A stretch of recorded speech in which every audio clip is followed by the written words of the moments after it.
Good evening, everyone.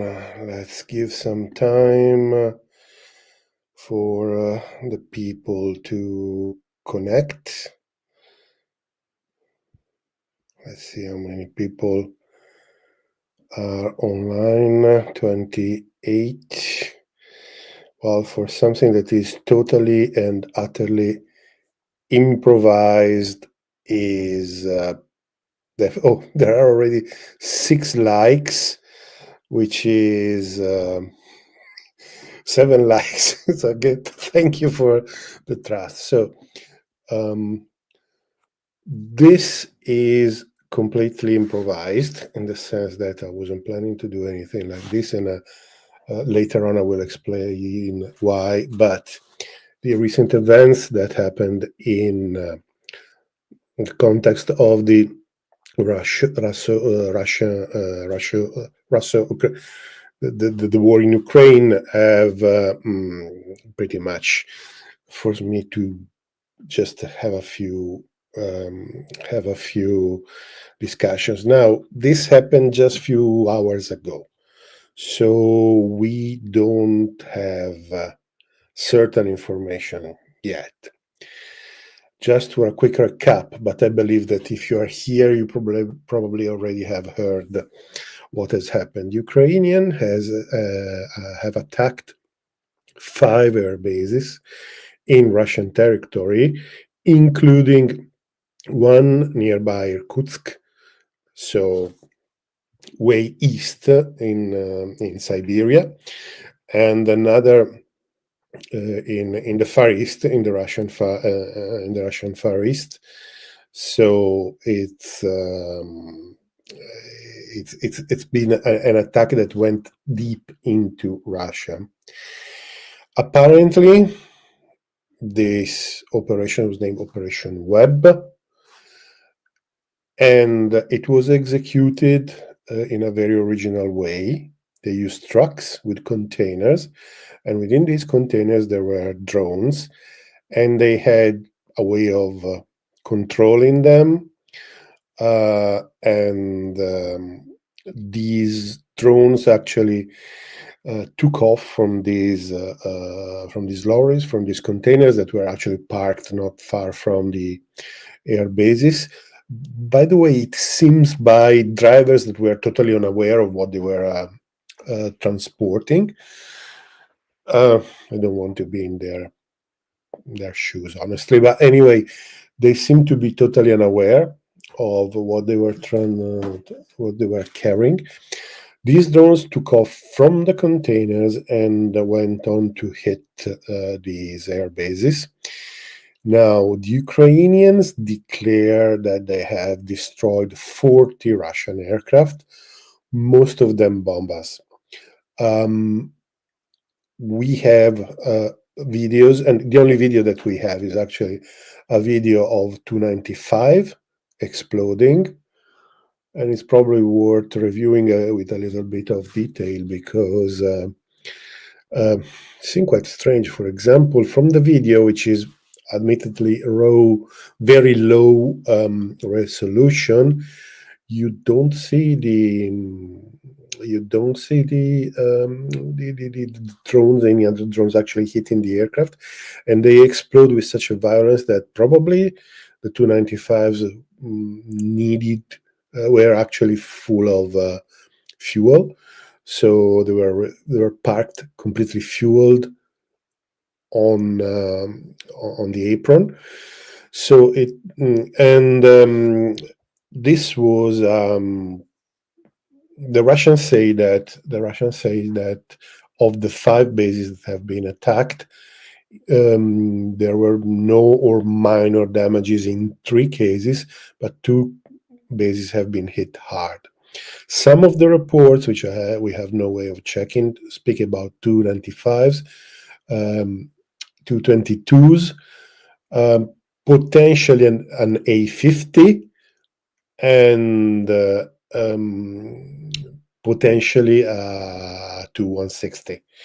So it's if it is true, it is the black day of the VKS, because a loss of 40 aircraft in one day would be enormous. Now, considering the situation in Ukraine and the way they approach their communications, I don't think that it is 40 aircraft. I think that this is probably their most optimistic assessment, and they actually communicated to the public. It is probably fewer, but still this attack is extremely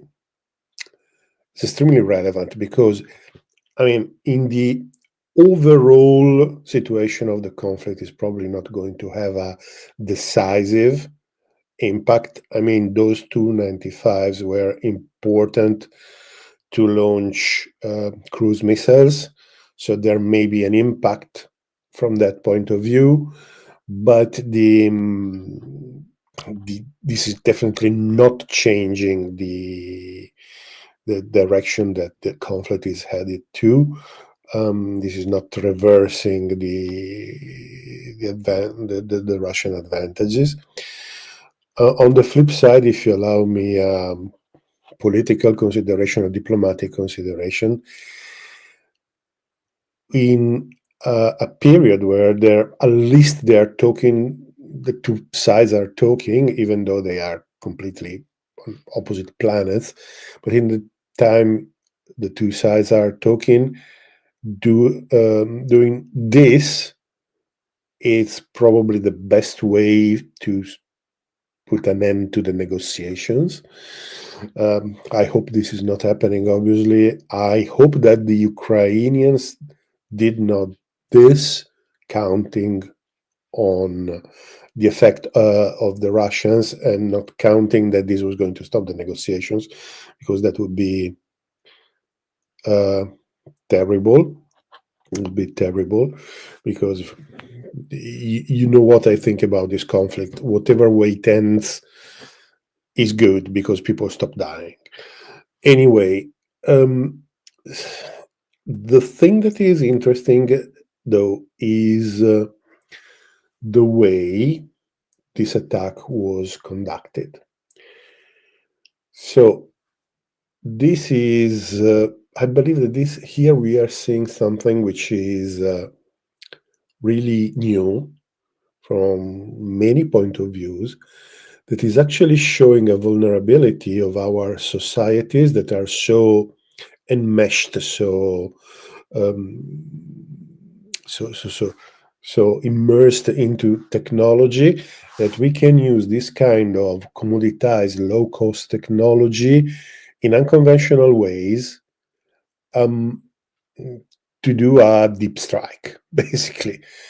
And this is, I mean, this reminded me of this book here that you are probably seeing written.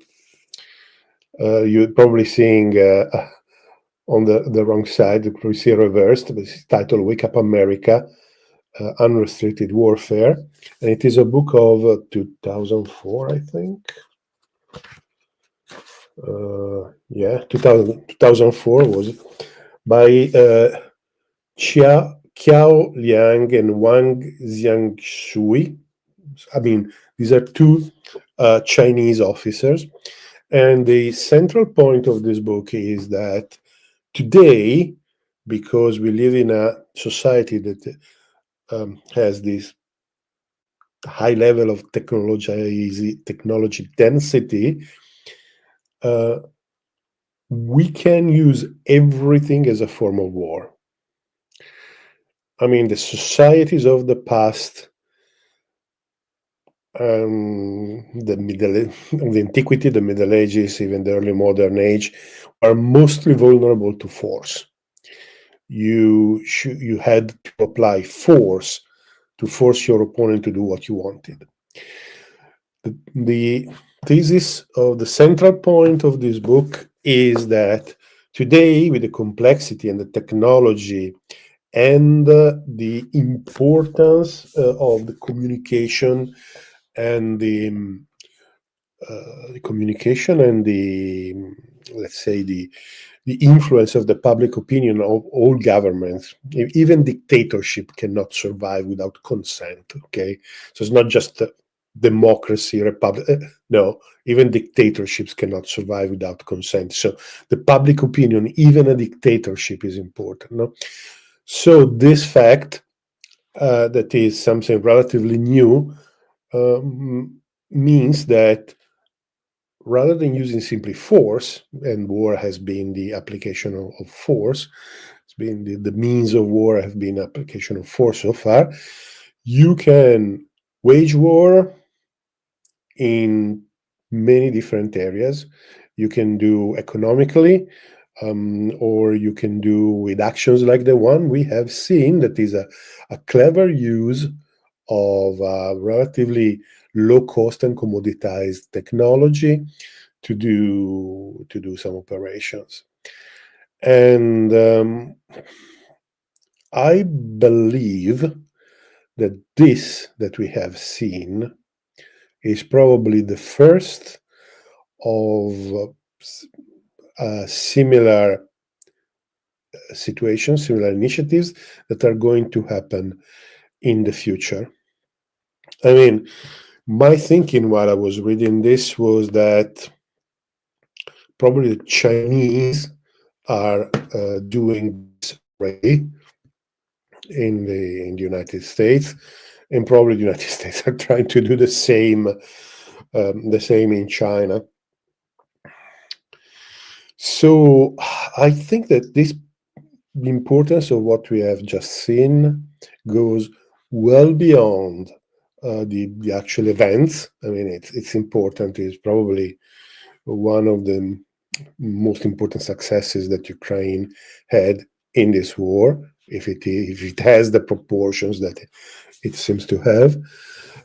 But this is the first practical example of a new type of warfare that doesn't use just force, but uses everything else, everything that is available as as a weapon to wage war. This is what I'm thinking, and this is what I am. Was my first thought.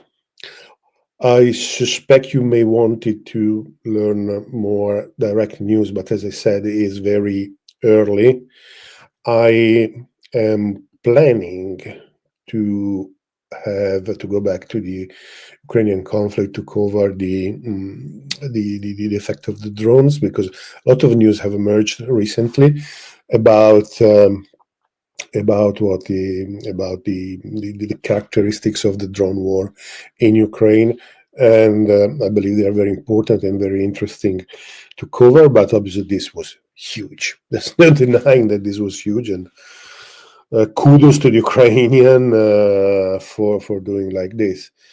Just wondering what could be the reaction of the Russians. I mean, before going live, I had a quick check on Telegram, and the sensations that I have is that while many people recognize that Ukrainians did well, many Russian male bloggers recognize that Ukrainian did something very clever and very effective.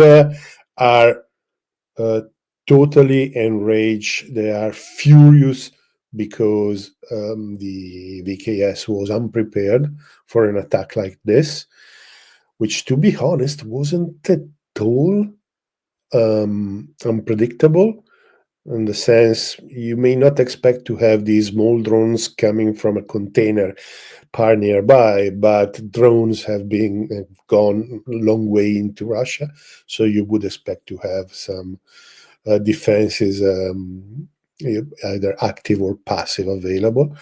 But I'm wondering if this is going to have any effect on the overall sentiment of the Russians populations.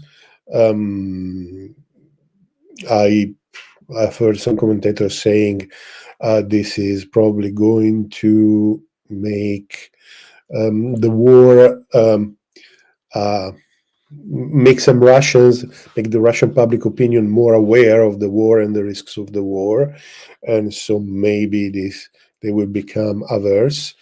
I don't think I don't think it's going to happen. It's much more likely that this will radicalize the large areas of the Russian public opinion, and they will demand a military solution that will end up in the Ukrainian being completely annihilated or destroyed to a level that could even compromise any further or any future resurgence or any future reversal of the situation.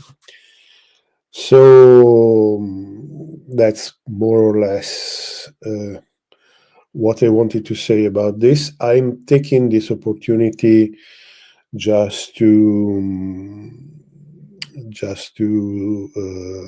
let you know a couple of things, say some channel news. You may have noticed that there was no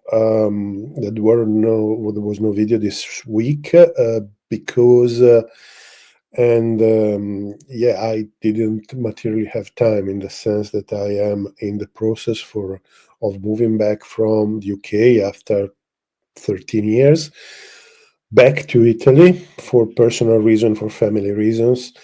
And so you will understand that dismantling 13 years is not that easy. I need to transport stuff. I need to go back and forth. I'm driving back and forth. So the videos will be a bit more sparse in the future, and but there I have some interesting stuff that I'm not completing.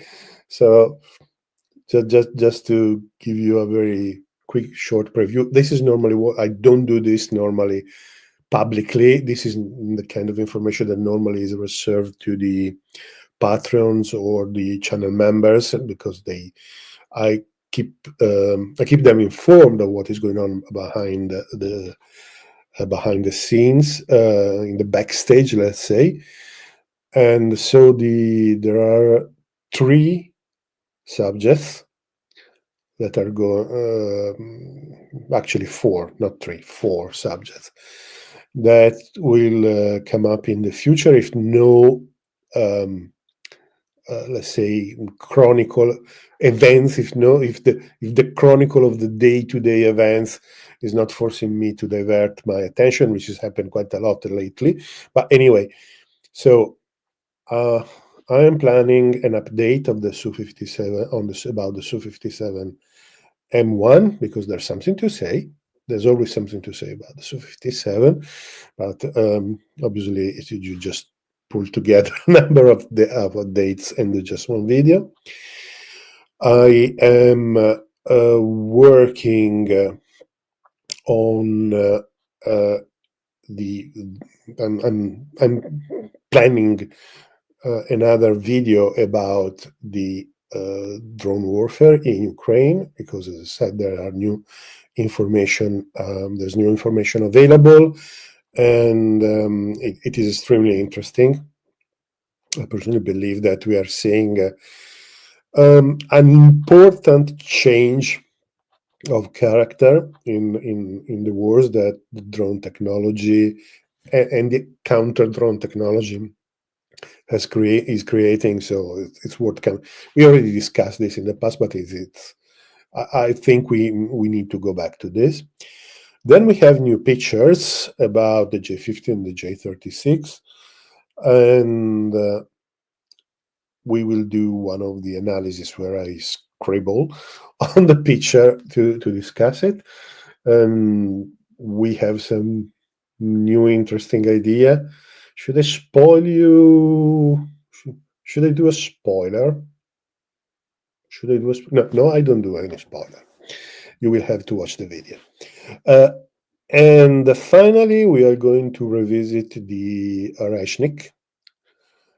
after many months because I was expecting, because in this case the situation is different. I was expecting more news to emerge about the attack, what has happened, and so on. But there was a deafening silence about that weapon. So,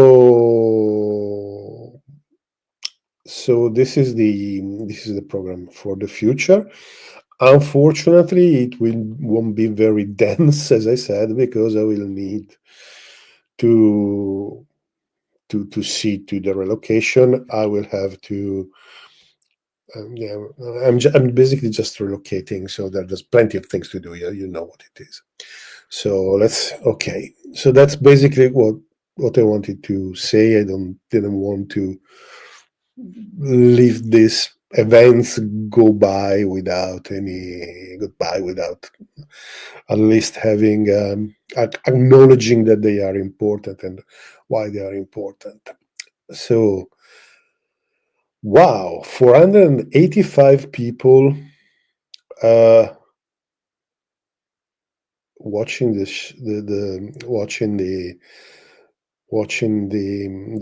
live stream. I mean, the live stream that I prepare are generally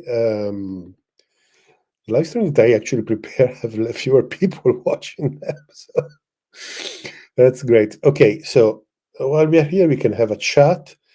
So let's look something in the.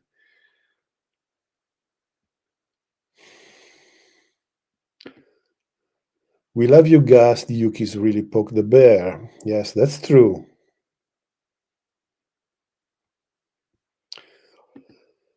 Gas, which football team do you support? I support none. I follow. Thank you to Garrett for the super chat. Thank you very much. I don't support any football team. I'm not particularly keen on football. I'm a rugby guy. I'm a big fan of the Italian national team, obviously. And then I follow Formula One and sailing. I follow SailGP, the America's Cup, the ocean races, and so on.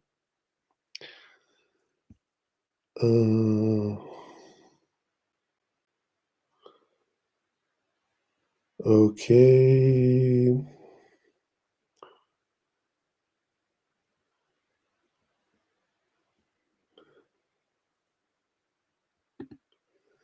Can you make Canon Fodorich is a long time viewer, an old acquaintance of the channel. Can you make a video about hangars and hardened shelters? Because I'm mystified the Russians have not built shelter even years into this war and losses that follow. And I have to say, I'm mystified too. Obviously, creating shelters for bombers is not that easy, but you would suspect that the bases would have been more hardened by now. I mean, I understand if they didn't harden the bases too much in the past because, yeah, they were rebuilding from the Soviet time, and that wasn't that much of a priority. But now you would expect that the defenses, either passive or active, would be definitely more effective, more present.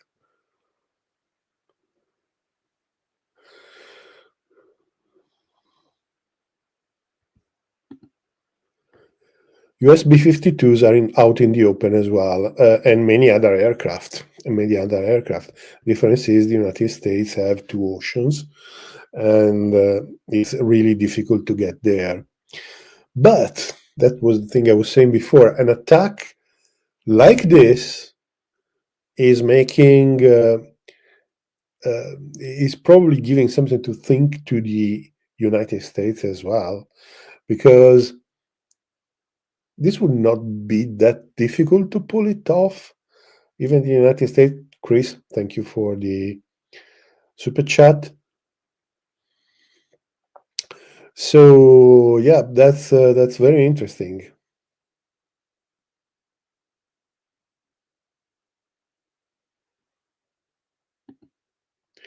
There was rumor of the 40 crafts just being moved to the borders for some obscure reason. Treason, maybe therefore no shelters. Um, well, treason is the kind of rumor that always spreads when there is a big setback. So I would I would probably exclude that. But um, shelters are should I mean if you look the should be built. I mean for the according to the necessities of let's say wartime. If you look at the American bases in Japan, they have literally dozens and dozens and dozens of shelters where the you can look at the at, I don't know, Misawa or Cadena in Google Map, and they are immediately visible. You can count them. They're probably they get quite close to 100. Each one of them can probably host a couple of aircraft. So you have much more defense.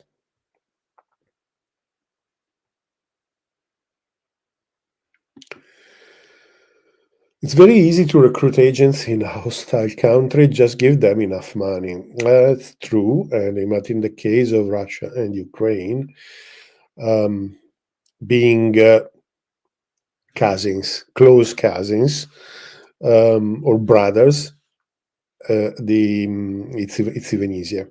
Okay, they understand each other. They have spoken for a very long time the same language, been part of the Soviet Union, they understand their societies and so on. And by the way, one of the reasons why China could be a very serious opponent is that it is much more difficult to infiltrate um, spies or any sort of agents in Eben Askel joined. Thank you very much. Uh, in I would say China is a society that is probably much more difficult to penetrate than, for example, Western societies, because unless you were born and grew up there, you wouldn't understand the societal rule. I mean, an American Chinese person, someone who was born by, who lived most of the time in the United States, will probably not be capable of integrating within a Chinese society.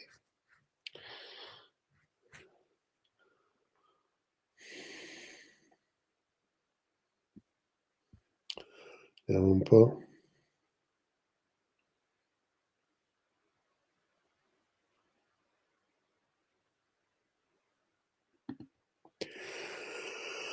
Primary carriers of calibers are 295, while 222 M3 and 160 are more reserved for launching supersonic missiles. KH-15, KH-22, and their modernized variants.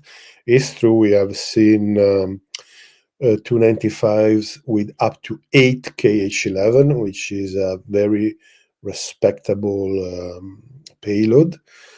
And yeah, the other aircraft can carry very long range weapons as well.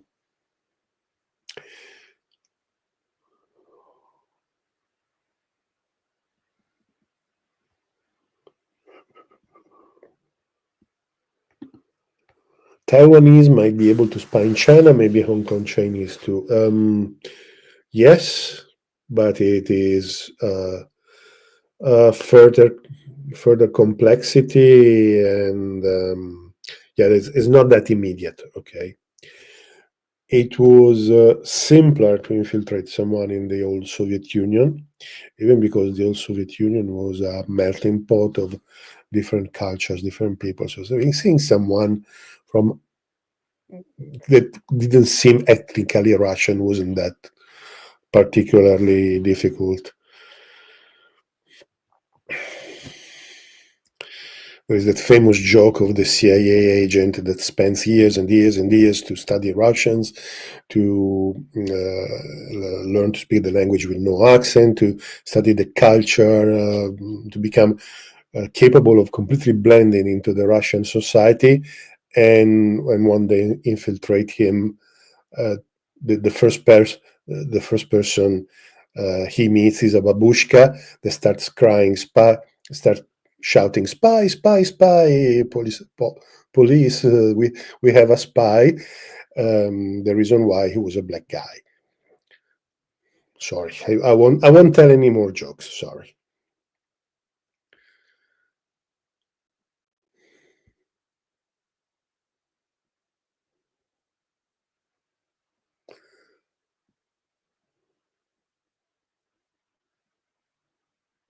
Okay. American Chinese standing out like a sore thumb, the way of educated CCP officials speak differently and act in way that overseas Chinese tend not to grasp. That's what I have. Yeah, that's what I've heard. I don't speak Chinese, and I've not even ever been in China, but I have been studying China for a while now. That's something that I know. Love your channel. Could you please still do a video on Pakistan in India and the brief? Sorry, no. No, at least in the short time, because for the reason that I had to explain publicly. I was in the past, at the very beginning of the channel, by a few years ago, 4 or 5 years ago, you may remember that I used to cover India and Pakistan because there are very interesting developments that are going on there.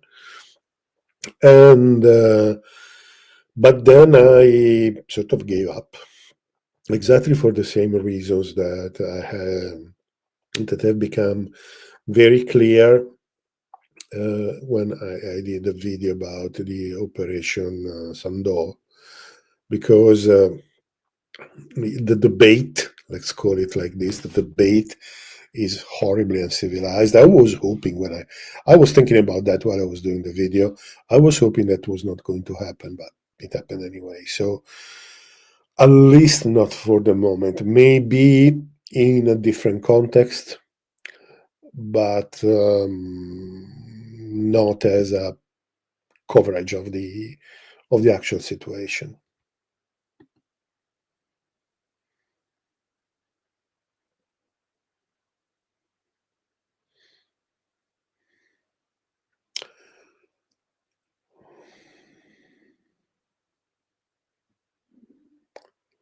Happiness consultant, thank you for the very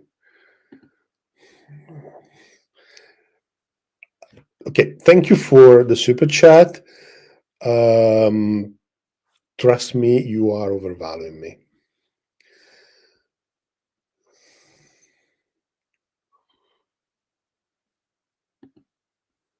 And you are overvaluing me as well.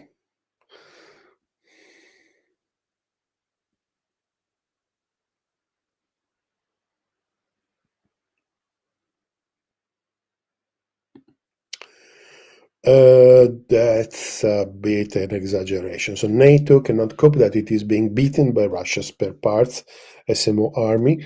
Their main army and the military districts remain intact and capable of mobilizing 2.4 million men within 4 months. This is an exaggeration. So it's true, Russia is winning, and since the failure of the summer offensive in 2023, Ukraine has been in a downward spiral, clear, absolutely clear.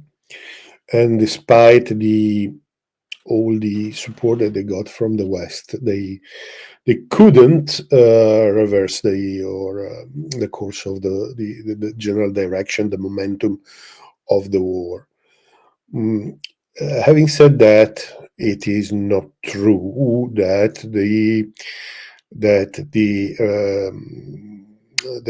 the Russian can mobilize 2.4 million men within 4 months. So that's probably theory. But if you do this, you will end up with, well, very heavy social consequences. Something like this could be justified only your country has been invaded by an army of a similar size. Okay, um, and the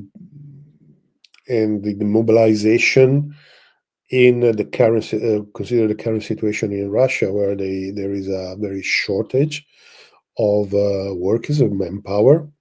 By the way, this is a very good situation to be if you are a worker, because if the companies actually starve of personnel, tend to pay you more, so the salaries go up. Then there's been an um,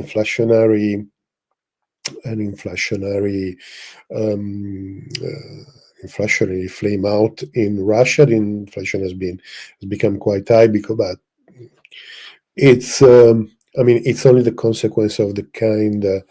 It's a natural consequence of the kind of economic policy that is necessary while you are fighting a war. Having said that, there are a number of reports from the Western intelligence services, so not Russian, but from the Western intelligence services, that basically say that Russia is producing modern weapons. The current estimate of new tanks being produced every year now is about 500, and rose up from about 200 at the beginning of the war. And they are not seeing it. They don't know where they are. They are not appearing in Ukraine. Now, this could be partly because of the nature of the war in Ukraine, where it has become an infantry war, because of the every vehicle becomes an immediate target for FPV drones. So the survivability of these systems without a proper anti-drone capability is that's obviously still useful. I mean, but tanks way less than infantry fighting vehicles that can transport vehicles. But as you may have noticed, the Russians rely on motorbikes and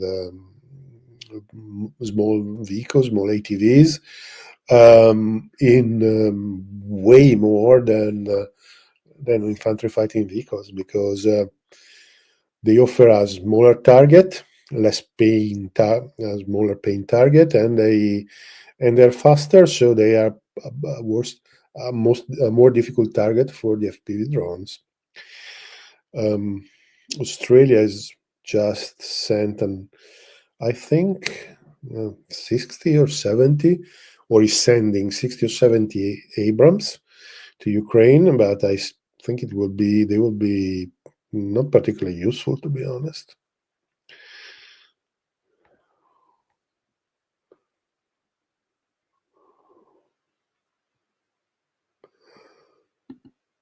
Okay, it's true. Not everyone may know. So the point, so I made this video about the Indo-Pakistani conflict, and the video did decently, but in terms of interest, but the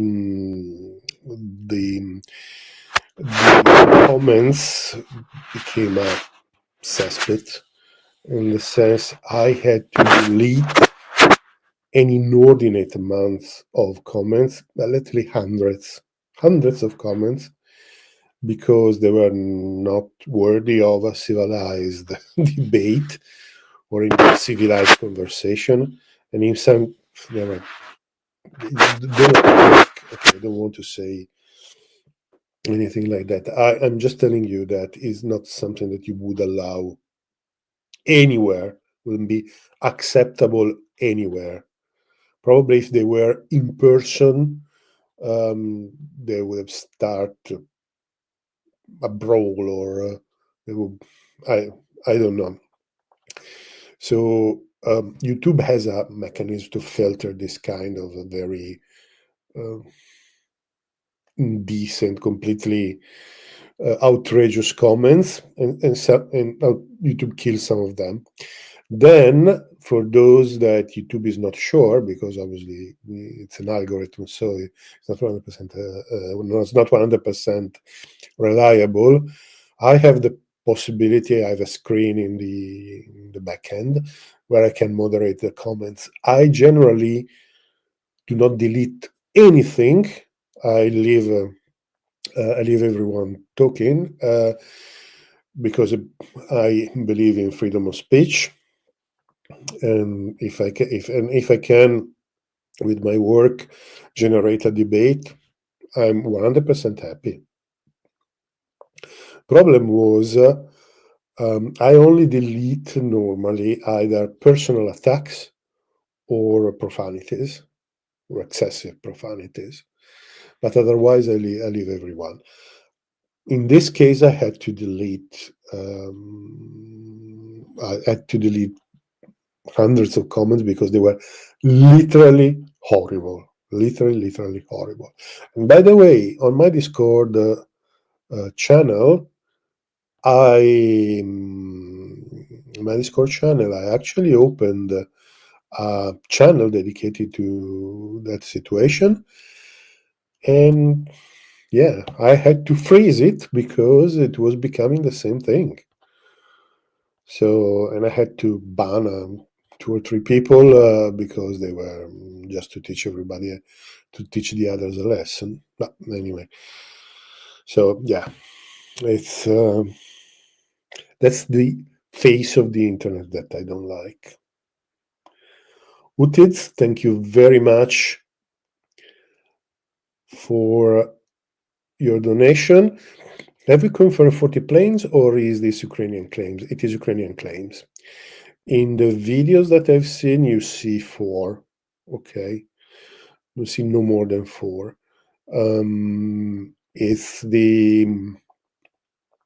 But that was just one air base.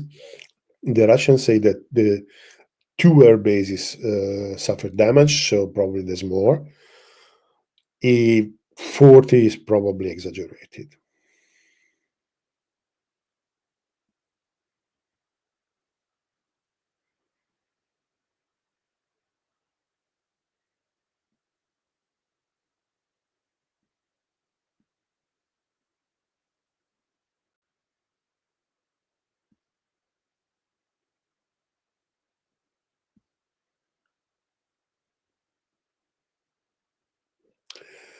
Niboop, thank you very much for the support. Yes, Otis needs batteries. Douglas Little, thank you very much.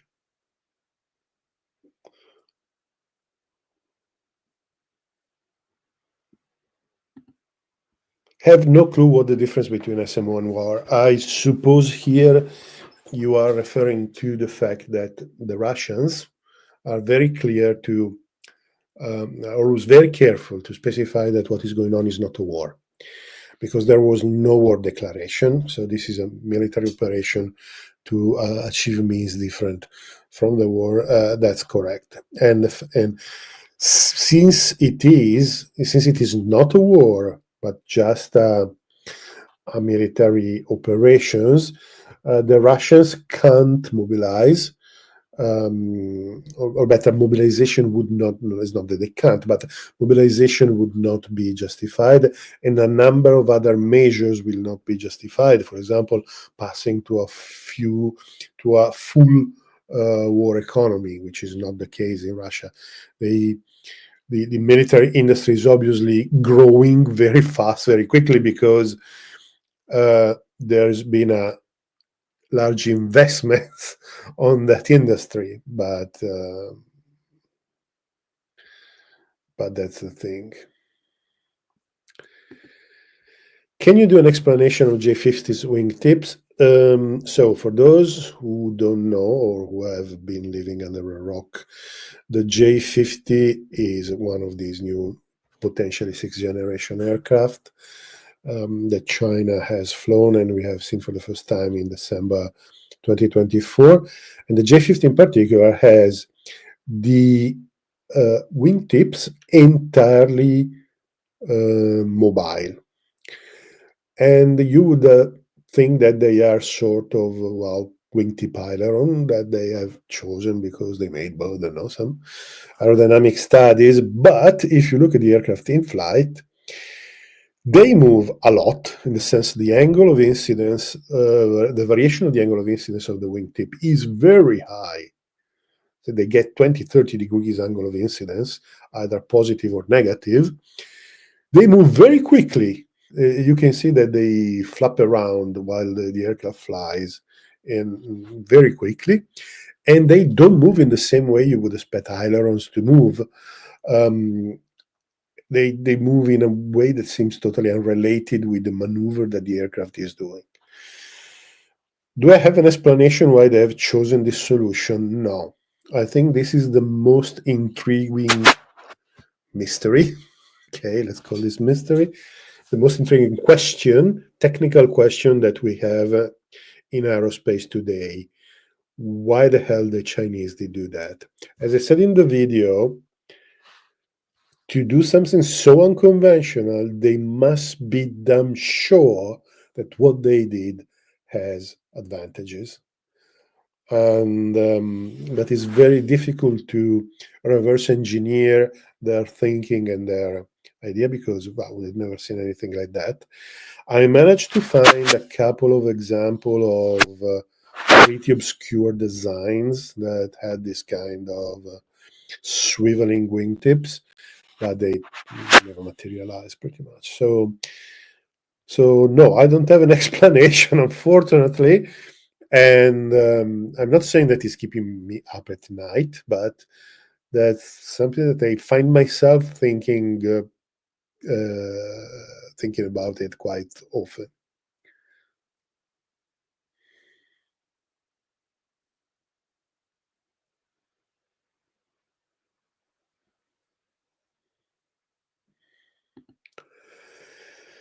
Has the recent event have anything to do with the EU countries lifting the range cap of the weapons delivered? Also, would have properly constructed hangars prevented the outcome? No and yes. I don't think it is actually related. The Ukrainian has sent attacked deep in Russia since almost the beginning of the war. For an attack like this with drones, hardened shelters would have fixed the problem. But probably even nets, to be honest, would have been enough to catch those small drones. To be honest, then the hardened shelters are not the universal solution, because there are bunker penetrators weapons that are capable of penetrating. But I mean, you don't want to make the job easy, no?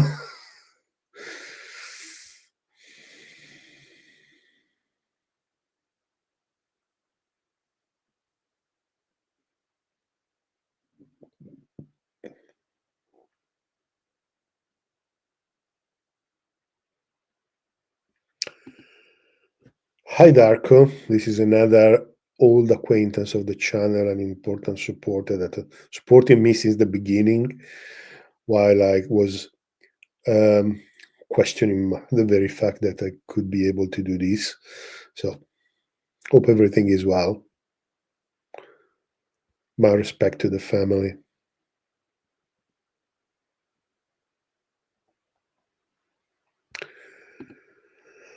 The damaged aircraft have no current production line. They can't replace them. While the 2160 has a production line, but the production is very slow at this stage. They have just other priorities. Okay, and they can build more than one or two every year. The other aircraft, though, are not replaceable, and that's a problem. That's a hit. As I said, these are the vectors for the cruise missiles, and yeah, this could have an impact on these massive attacks that Russia does on the on the rear in the depth of Ukraine.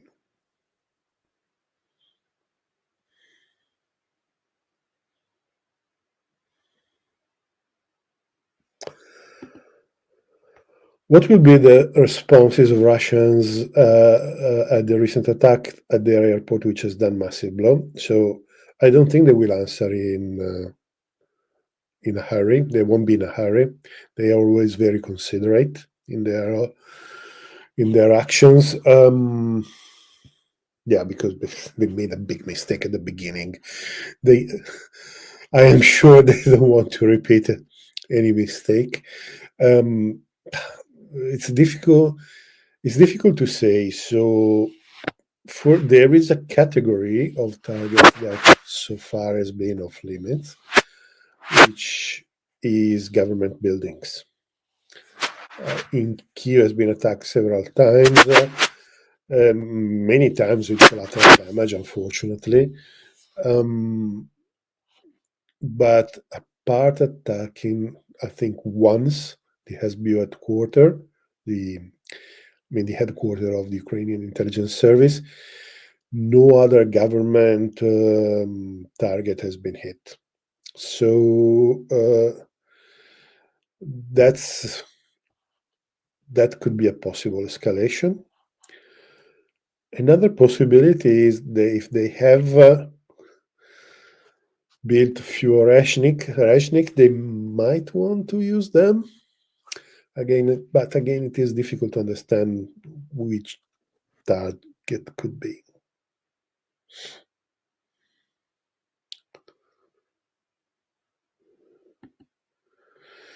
Is there a real chance that USA goes out of NATO, or it is just Trump barking? The USA left some organization that no would believe it really would.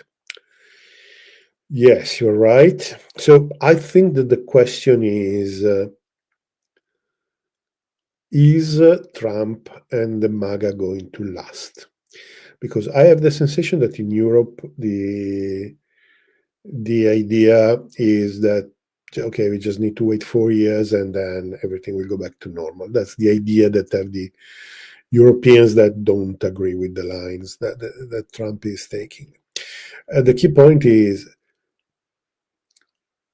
Trump, in theory, should not have another term, but I have heard of some proposals of actually lifting this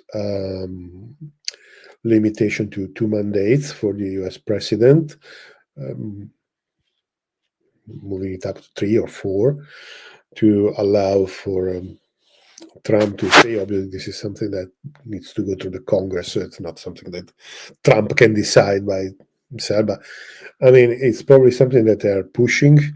They already made some merchandising potentially for the new election, so it's probably something that they have in mind, I believe.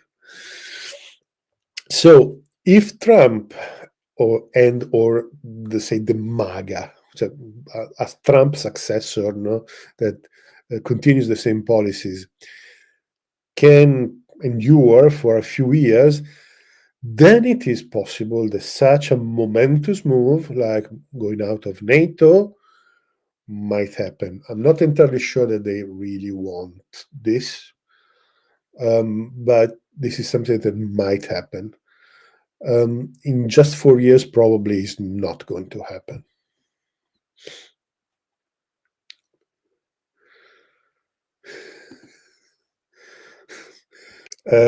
He's sleeping actually. He's sleeping on his charger, so I can't. I'm sorry.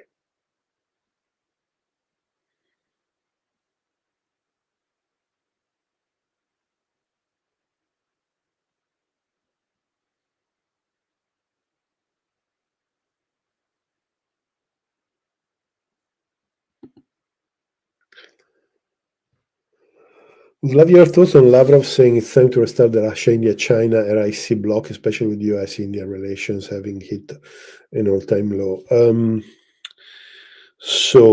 This is sort of an inner circle, sort of a BRICS inner circle. Okay, there are the 3 main countries within the BRICS, no?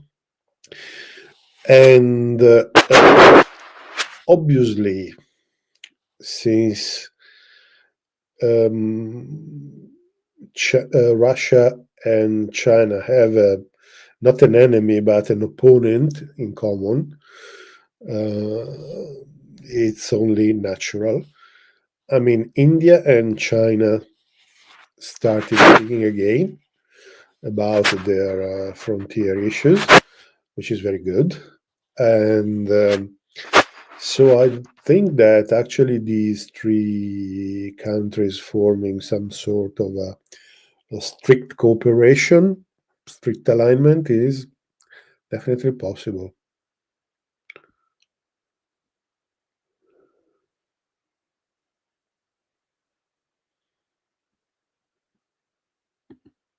False flag in Boulder, Colorado. If you let us know what happened in Boulder, that would be great.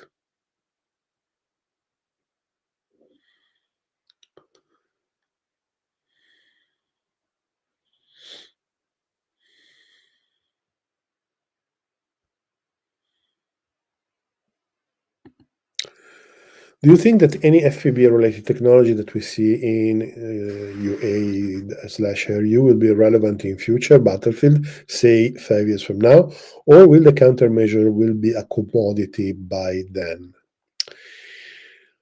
So what I think is going to happen in 5 years from now is that the FPV drones will become the main weapon of the infantry team.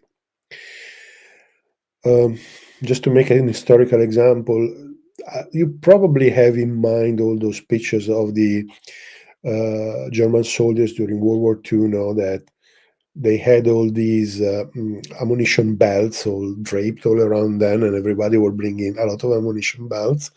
Yes, because the what probably not in the manual, but what it became in practice on the battlefield, the doctrine, the main weapon of the infantry squad was not the the rifles or the hand grenades or anything. It was the machine gun, and the rest of the team was there to support the machine gun, and were supposed to be there, or they were we used to go only where the machine gun couldn't go. So I think that in 5 years from now, the FPVs will become the main weapon of the infantry team. There will be a different FPV from now because what we are saying today is the adaptation of commercial components, very quick and dirty production of very quick and dirty solutions. In 5 years from now, the drones will be military grade. They will be and being built in large scale. They will be more expensive than the drones that we see today, but not as expensive as they are. And the counter drone and the counter drone will become another essential component, probably at level that is not infantry squad, but level of platoon and company. And because the kind of electronic warfare, the kind of systems that you need to really deny the electromagnetic spectrum to a drone are just big, are physically big. You need large power, so you need a vehicle to an engine, a generator to power them.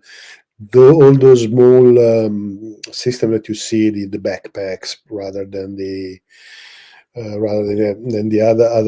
other solutions, are of dubious effectiveness for a very simple reason, in the sense that they don't they can't cover all the frequencies of a drone. The to all the frequencies that are used to drive a drone, to communicate with the drone, you need something bigger.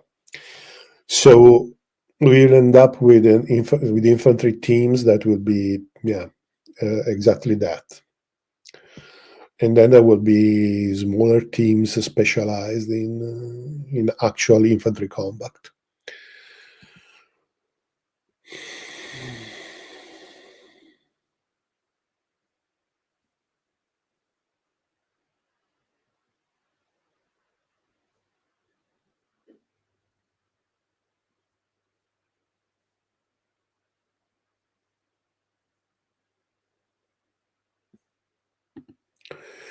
You'd think Russia would have spares or the ability to replace them, given how crucial they are for the nuclear forces.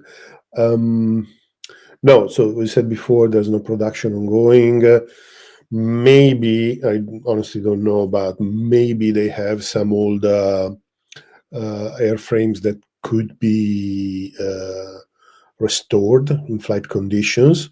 That's a possibility. But no, they won't be replaced. However, I'm not entirely sure that they are very crucial for the nuclear forces, because the in the sense that the other two components um, of the Russian triad are totally intact: the ICBM and the submarines, and albeit cruise missiles like the KH-101 or the Caliber could, in theory, carry a tactical nuclear weapons. I would rather rely on the Iskander or the Kinjal, which are way more difficult to intercept.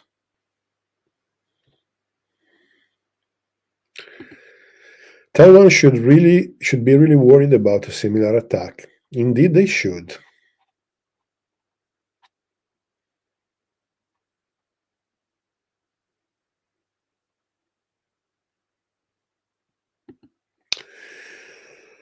What do you think about the depleting Soviet storage facilities of all tanks? What will happen when they will be completely taken? I don't think it's going to be very important. I mean, they are almost already taken, to be honest. What remains is not very interesting. But as I said, in these 3 years, the Russians have ramped up the production. And as I was saying before, we are not seeing the production, these new vehicles in Ukraine. So they're building something else. That's not a mystery. They're building. They need forces to in the north to control the Finnish border, and they are building also a maneuver force, and that's probably where all the newer and cool, all the new and cool stuff is going. This war has become an infantry war. Tanks are not particularly important. Infantry, as I was saying before, for infantry fighting vehicles still have an importance, but the density of the forces is so low that every vehicle just becomes a target for an FPV. So it is not going to have any particular impact.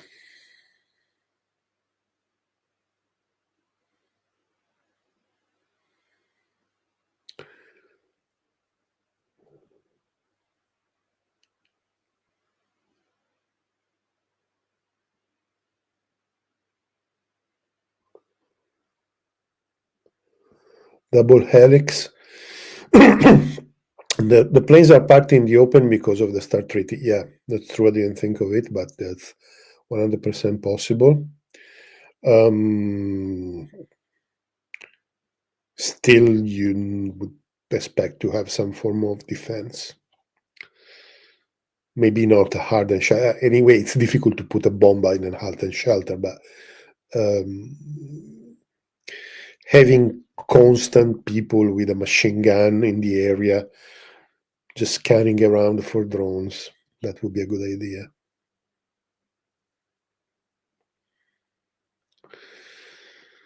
Okay.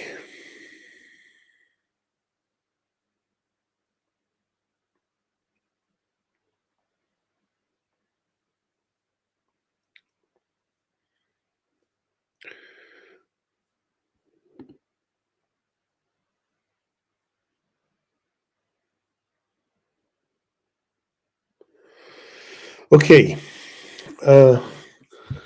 I think we should do this chat, sort of chats with, say, just general chats more often, probably. Probably would be interesting. So we've been talking for about 1 hour. So thank you very much for showing up in so numerous without any warning, any notice. I'm really flabbergasted of how many people have watched this impromptu live stream. So, well, thank you very much for the questions because have been very interesting. Now I really need to go because tomorrow I will be leaving for Italy. I will be traveling, so I really need to get some rest and do and pack some of the stuff. I don't know how to pack and bring these three to Italy because are extremely fragile. I don't want to leave them back here in the UK. I don't know. Maybe we can do a giveaway. Yeah, can do a giveaway, but then how do I send them to you? They will be broken when they get there. Anyway, okay, we'll see. Anyway, thank you very much for watching. Thank you very much for your help. And well, see you next time.